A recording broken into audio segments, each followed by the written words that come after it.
जय श्री कृष्ण। आज हम पढ़ेंगे संस्कृत में प्रयतन। संस्कृत भाषा में प्रयतन के दो भेद होते हैं। नंबर एक आभ्यंतरण प्रयतन, बाह्य प्रयतन। आभ्यंतरण प्रयतन कितने प्रकार का होता है? आभ्यंतरण प्रयतन आप देख रहे हैं 5 प्रकार का है। नंबर एक स्पष्ट आभ्यंतरण प्रयतन, ईशतः स्पष्ट आभ्यंतरण प्रयतन, और नंबर 3 पर आता है विवृत आभ्यंतरण प्रयतन, और नंबर 4 पर आता है ईश विवृत प्रयतन, और नंबर 5 पर आता है समवर्त आभ्यंतरण प्रयतन। इस प्रकार आप बाह्य प्रयतन देख रहे हैं। 11 प्रकार हैं। कितने प्रकार हैं? 11 प्रकार हैं। कितने हैं? 11 हैं। तो वो कौन कौन से देखिए।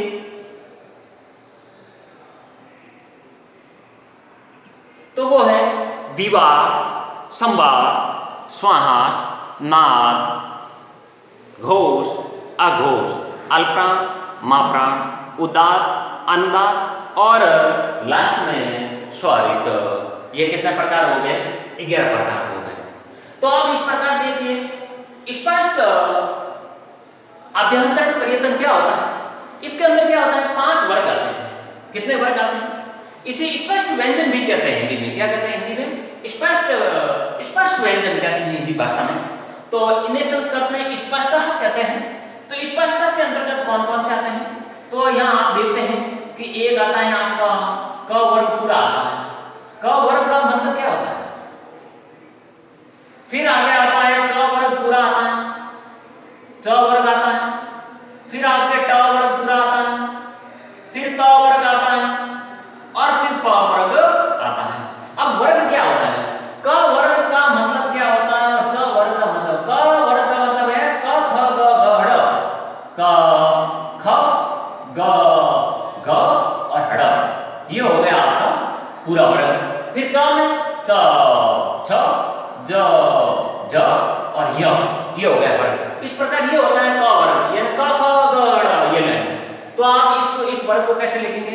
यहाँ ऐसे लिखेंगे क ख ग घ ड़। फिर इसमें देखो च छ ज झ य। इसके बाद और देखिए,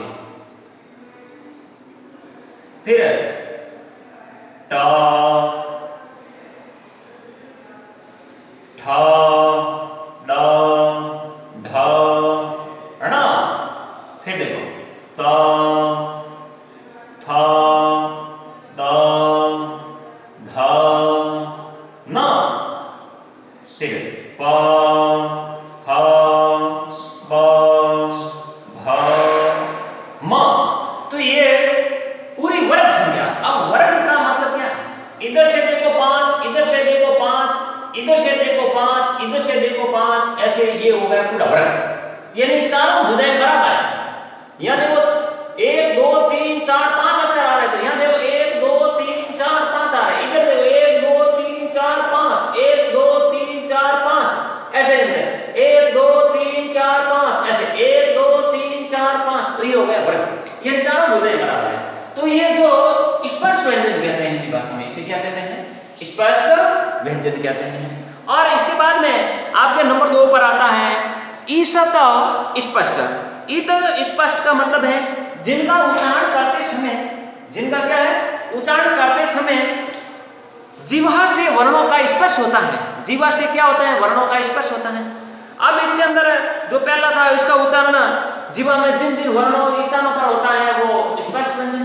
ईत स्पष्ट मतलब है यानी जब उच्चारण जीभ से इसका उच्चारण करते हैं कुछ वर्णों का स्पर्श होता है। वो वर्ण कौन कौन से हैं? वो वर्ण आपके यण कहलाते हैं। वो क्या कहलाते हैं? यण कहलाते हैं। वो यण कहलाते हैं। यण का मतलब है य व र और ल, ये आते हैं ईशत स्पष्ट। यानी कुछ य व र ल, तो ये वर्ण क्या आते हैं? यण कहलाते हैं।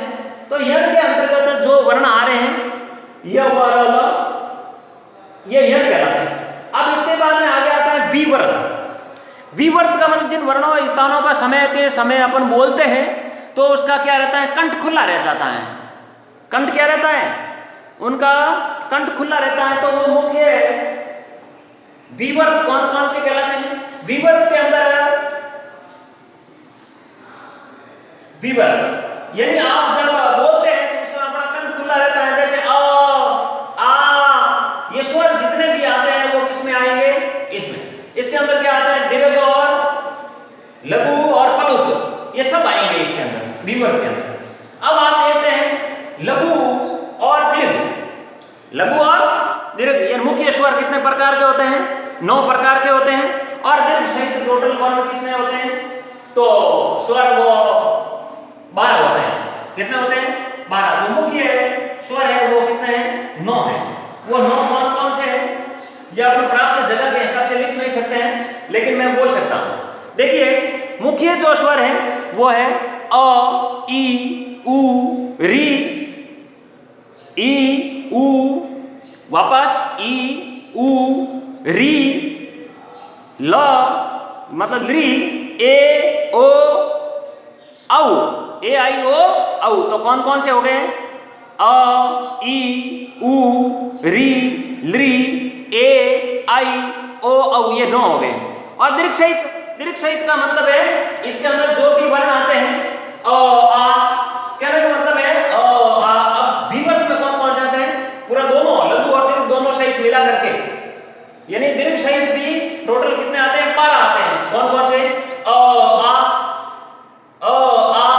ई, ई, उ, री, ली, ए, आई, ओ, औ, ये वर्ण किसमें आते हैं, यानी ये जो है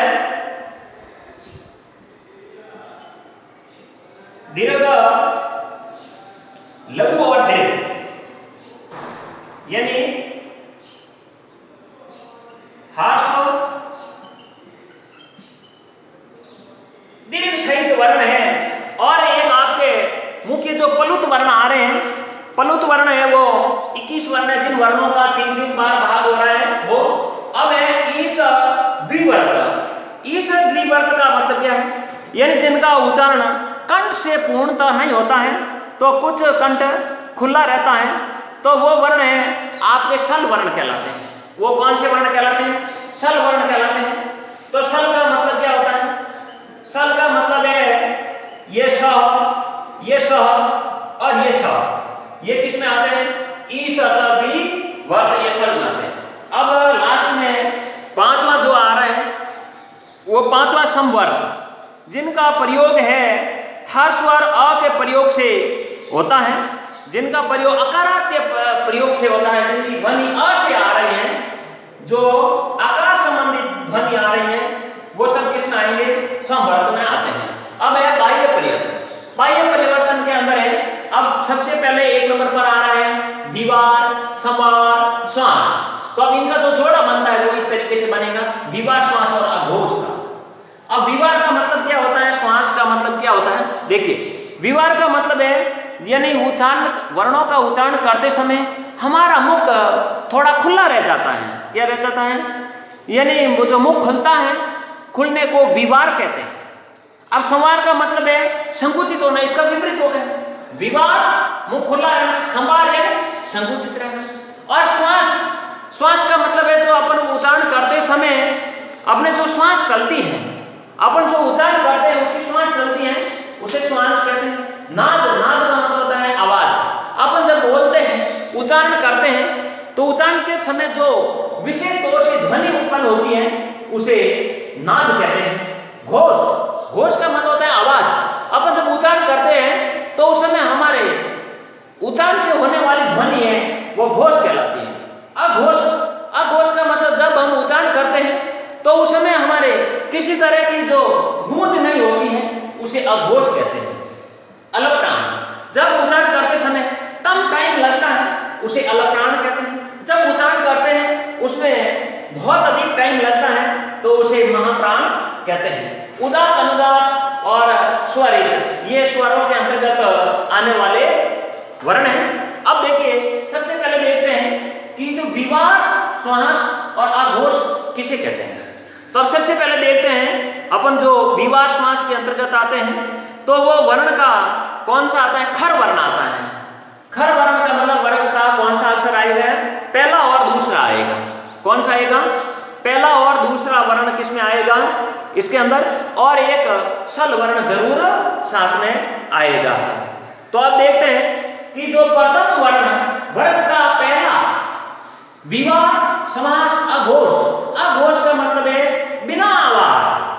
देखो क ख ग, ग में ध्वनि ज्यादा आ रही है। तो अब जो वर्ण का कौन सा अक्षर होगा इसमें, प्रथम और द्वितीय वर्ण होगा। अब प्रथम वर्ग देखो, वर्ग का प्रथम और द्वितीय कौन कौन सा है, तो यहाँ अपन लिखते हैं कौन कौन से, यहाँ लिखते हैं क ख, ये वर्ग का पहले अक्षर। फिर लिखते हैं च छ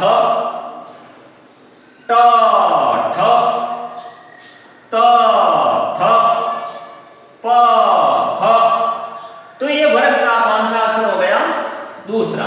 पहला और दूसरा, वर्ग का पहला और दूसरा वर्ण किसमें आता है, विवाह समास और अघोष के अंतर्गत आता है। और एक आता है आपका सल, जिसमें आप कह सकते हैं ये जो स स और स, ये वर्ण किसमें आते हैं, ये विवाह समास और अघोष के अंदर। देखो आप देखते हैं, देखो स स स क ख च छ ट ठ त थ प फ स स भ, ह नहीं आएगा।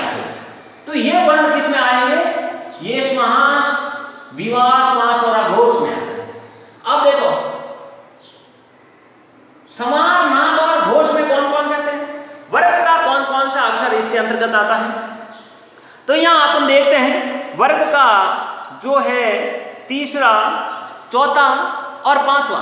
कहने का मतलब है कौन कौन से वर्ग आएंगे, पहला, तीसरा और पांचवा आता है। अब पहला और दूसरा यहां आ गया, सॉरी वापस देखते हैं इनको। अब पहला और दूसरा वर्ग का तो यहां आ गया।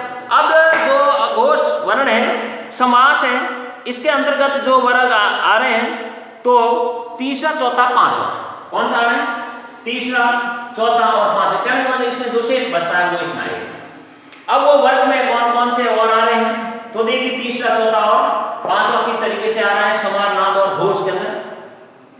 तो यहां अपन बोलेंगे तो लिखेंगे ग घ हड़ ज झ ञ ड ढ हण द ध न ब भ और म, ये वर्ण आ रहे हैं। अब इसमें और क्या आता है, यण भी आता है। क्या आएगा, और यण जरूर आएगा। इसका मतलब है स्वर, और यण का मतलब य र ल व, ये किस में आएंगे, ये यण कहलाते हैं। यण जो भी होंगे वो इसके अंतर्गत आएंगे। तो आप इस प्रकार देख सकते हैं कि यण और हस वर्ण भी इसमें साथ में आएगा। यण के साथ में हस भी आएगा। हस का मतलब जो ह है, हस का मतलब क्या है, हस का यण ह, हस वर्ण पूरे आ जाते हैं। हस का मतलब ही ये होता है कि वर्ग का तीसरा, चौथा और पांचवा, और यण और ह है वही हस कहलाते हैं। तो इस प्रकार ये हो गया आपके समार, नाद और घोष के अंतर्गत आने वाले वर्ण। अब अलप्राण महाप्राण के अंतर्गत कौन कौन से आते हैं। अलप्राण और महाप्राण में देखिए, अल्प का मतलब कम ध्वनि, आवाज कम। एक में आएगा सम और एक में आएगा विषम। एक आप गणित में पढ़ते हैं, एक सम संख्या होती है और एक विषम संख्या होती है। सम और विषम में क्या अंतर है, सम यानी सम का मतलब है 2, 4, 6, ये सम। विषम का मतलब है 3, 5 और 7, ऐसे ये वर्ण आते हैं। आप इस प्रकार देख सकते हैं कि जो अल्प प्राण के अंतर्गत वर्ग का जो प्रथम, तृतीय और पंचम वर्ण आ रहे हैं, कौन कौन से आ रहे हैं। अल्प प्राण का मतलब कम ध्वनि, यानी आवाज कम आने वाले वर्ण के अंदर है, जब बोलते हैं तो उसकी आवाज सबसे कम आती है। प्रथम, तृतीय और पंचम, प्रथम वर्ग के अंतर्गत अलप्राण तो कौन कौन सी? पहला, तीसरा, पांचवा, यहाँ है दूसरा और चौथा वर्ण आएगा। तो इस प्रकार अपन इसी गणित के आधार पर आप समझ सकते हैं, लिखने की कोई आवश्यकता नहीं है। तो वापस देखिए, अलप्राण का मतलब होता है विषम। अलप्राण का मतलब होता है विषम। विषम का मतलब है वर्ग का विषम क्या कहलाता है? 1, 3 और 5। और यहाँ सम, सम का मतलब है 2 और 4। ये वर्ण में क्या कहलाते हैं? सम और विषम कहलाते हैं। अब इस प्रकार सम और विषम के साथ साथ में अपन और भी कर सकते हैं। इनके अंदर है वर्ण और भी साथ में आता है। ये तो हो गया वर्ग का पूरा जोड़ा वर्ग का। अब इसके बाद में आप देखें यण भी बचता है और सल भी शेष रहता है। सल और यण किसमें आते हैं? तो यहाँ आप देखते हैं कि जो यण है वो विषम में आते हैं, अलप्राण। अब आप देखते हैं कि अलप्राण के अंदर ध्वनि कम हो रही है, आवाज बिल्कुल कम आ रही है। जिस तरीके से अलप्राण और महाप्राण, महाप्राण का मतलब है बहुत तेज आवाज आने वाली। अब जिसके अंतर्गत आप देखते हैं अलप्राण में यह, अलप्राण में और क्या आ सकता है? अलप्राण के अंतर्गत य, व, र और ल। महाप्राण के अंतर्गत आने वाले हैं स, स, स। ये वर्ण किसमें आते हैं? महाप्राण में। उदात, अनुदात, जिस प्रकार जीवा से तुलित होने वाले और जितने भी स्वर है, उदात, अनुदात और स्वरित, इसका अर्थ क्या है? देखिए, उदात का मतलब है ऊंची आवाज से उच्चारण होने वाले स्वर है वो उदात कहलाते हैं। अनुदात का मतलब है यानी नीची आवाज से आने वाली आवाज है वो अनुदात स्वर।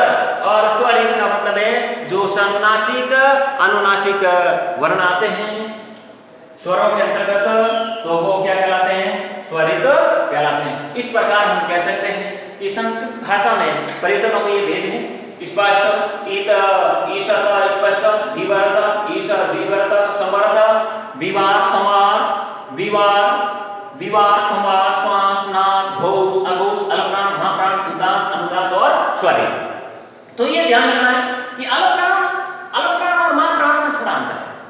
अलप्राण अब किस जोड़े के अंतर्गत आता है? इसके साथ में जुड़े हुए शब्द में नहीं आ रहा है। यानी अलप्राण महाप्राण को विवाद, समाद और श्वास में तुलना नहीं कर सकते हैं, ये अलग से आ रहा है। अलप्राण का मतलब कम आवाज, ये टाइम कम लगा। अब आपने य, व, र, ल, कम टाइम लगा। इसमें क्या लगा? महाप्राण में देखो स, स, स, यानी जहां ज्यादा समय लगता है, जहां अपनी आवाज का जो टाइम है ज्यादा लगता है, वो महाप्राण के अंतर्गत आता है। कम टाइम का अलप्राण में आता है। इस प्रकार ये आपके हस, वर्ण, बाह्य और आंतरिक अभ्यंतरण यहाँ समाप्त हो गए। जैसे